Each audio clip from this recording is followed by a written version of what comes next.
Hi everyone, welcome back to the channel. So today we have a special topic. So after discussing budgeting, saving and credit score, what comes to my mind directly is how to buy your first vehicle. Because to buy your first car, you have to first have a budget, save quite some money to buy that vehicle, and then you also have to have a good credit score. So let's go straight into our topic.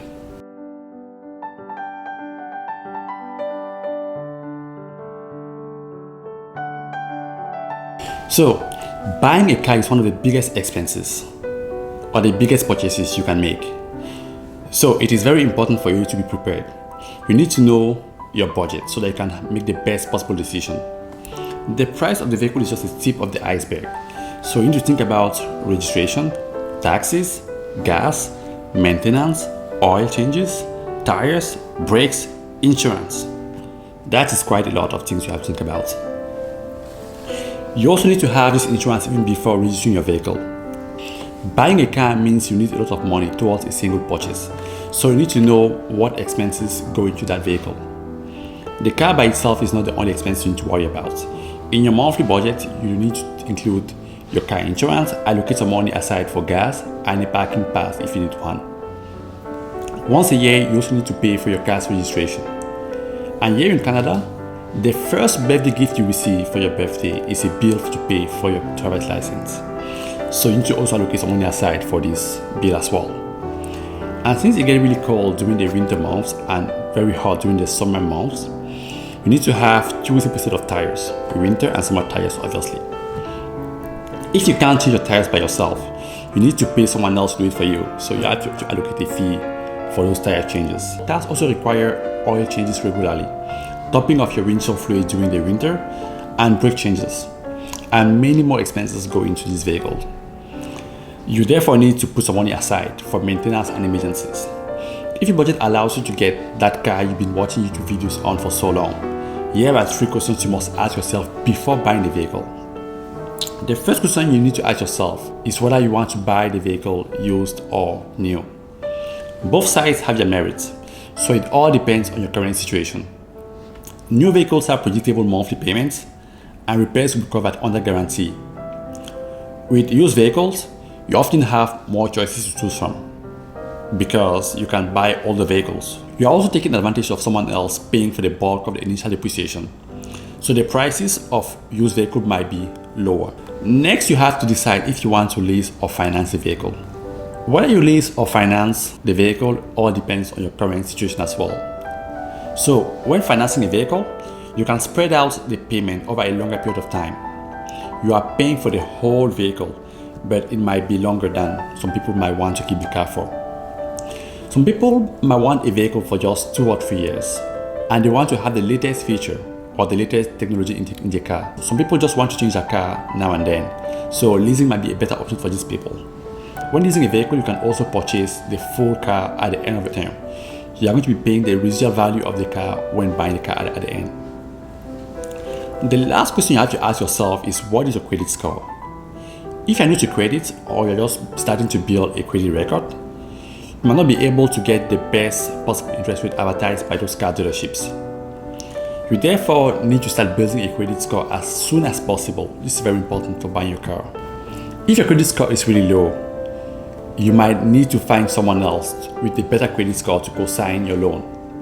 The person co-signing this loan will be on the hook in case you miss your payment. So make sure before getting someone to co-sign your loan, you are ready to pay these loans on time and correctly. Next, you have to keep your loan term very short. The shorter the better, because when it's short, you pay less interest. An easy way to figure out how much you can afford to spend on a car loan is to use the 24-10 rule. The rule states that your down payment should be at least 20% of your car's purchase price. So if you are buying a $25,000 vehicle, your down payment should be at least $5,000. Next, you should only finance the car for 4 years, that is at most 48 months. Finally, your total monthly expense for this vehicle should not be more than 10% of your income. So for example, if you are making $68,000 a year, your total monthly expense for that car should not exceed $567. This 10% includes your car loan payments, your car insurance, gas and maintenance.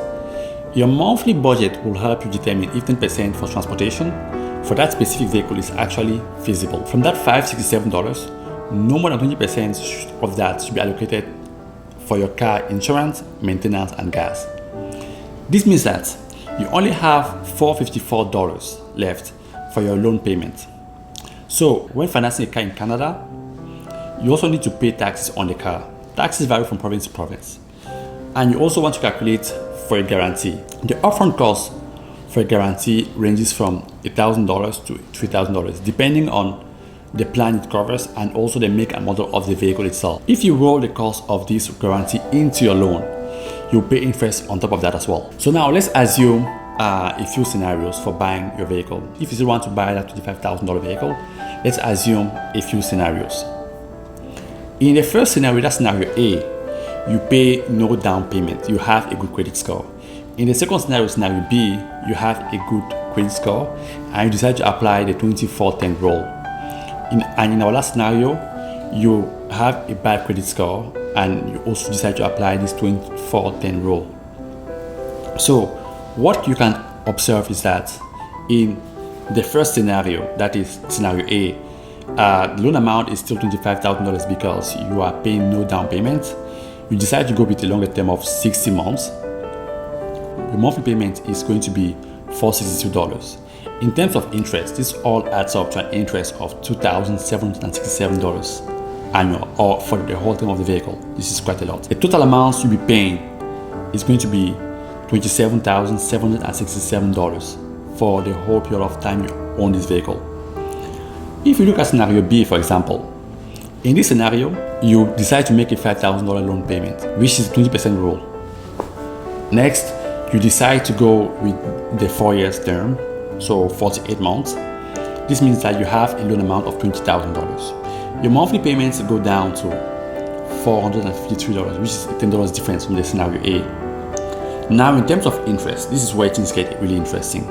As compared to scenario A, where you have to pay an interest of $2,767, in scenario B, you only have to pay $1,766. So this is $1,000 different from the first scenario.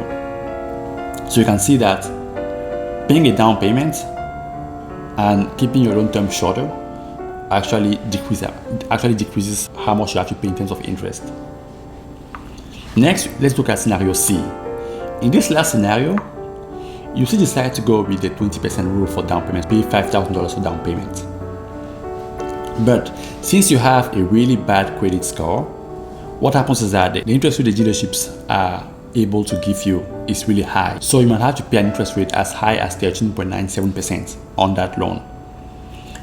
If we still go with 48 months, that is a 4-year term, then your monthly payments go up to $546 a month. In terms of interest, this all add up to a loan interest of $6,218, which is quite a lot as compared to scenario A and scenario B. So over the term of your loan, you'll be paying a huge interest, and the total payment will add up to around $31,000. So if you compare these two scenarios, scenario B is definitely the better option. And in this scenario, you will have to put down a $5,000 down payment to the 20%. You will also have to decrease your loan term to the 4 years, that is the 48 months, and this will bring you down to a monthly payment of $453 and a total interest of $1,766. So having a bad credit score definitely increases the amount of interest you will have to pay at the end of your term. Let's assume you decide to buy a used vehicle instead of $5,000. After 2 years, you will have saved $10,896. After 3 years, keeping the same amount in your bank account, you will have saved $16,244. And after 4 years, you will have saved $21,792. After 4 years of saving, you will have saved enough to buy a very decent vehicle, and you won't even have to pay interest to anyone. You therefore have to practice delayed gratification. If you want to buy a used vehicle, you therefore have to practice delayed gratification if you want to buy a used vehicle. 4 years passes very quick anyway, and so you won't even see time passing. And guess what? Nobody will even notice that you're not driving that fancy vehicle you've been are in for so long. Next, when buying a car, you have to test drive the vehicle. When you finally decide to buy that car, make sure you always test drive the vehicle or take it to a garage to test it.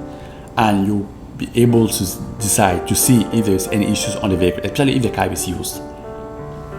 And lastly, you have to negotiate on your deal.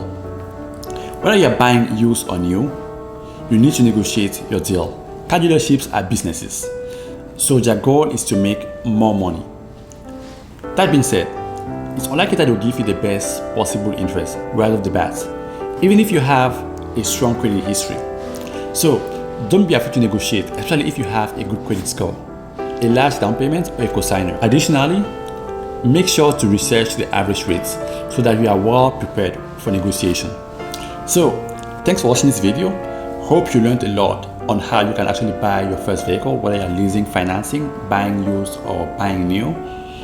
The 20-40-10 rule is very useful. One thing you can also notice is that if you are really in a tight situation, because this rule is really when you are in an optimal situation, if you have a very tight budget and you have no issues, in terms of time constraint, or you have no issues paying higher interest, then it's also possible to get the car for a longer term. A 60-month term, 72-month term is still okay, as long as you're okay paying that interest rate. In this case, you will have, your monthly payments will go down a little bit, and you're paying the car for a longer period of time, so you don't have to worry about having to pay a big amount. As usual, don't forget to subscribe to the channel, smash the like button down below, and share the video to your friends and family for someone else to learn how to get this first vehicle and maybe get the best possible deals from the dealerships. Thanks again for watching, and see you in the next one. Bye bye.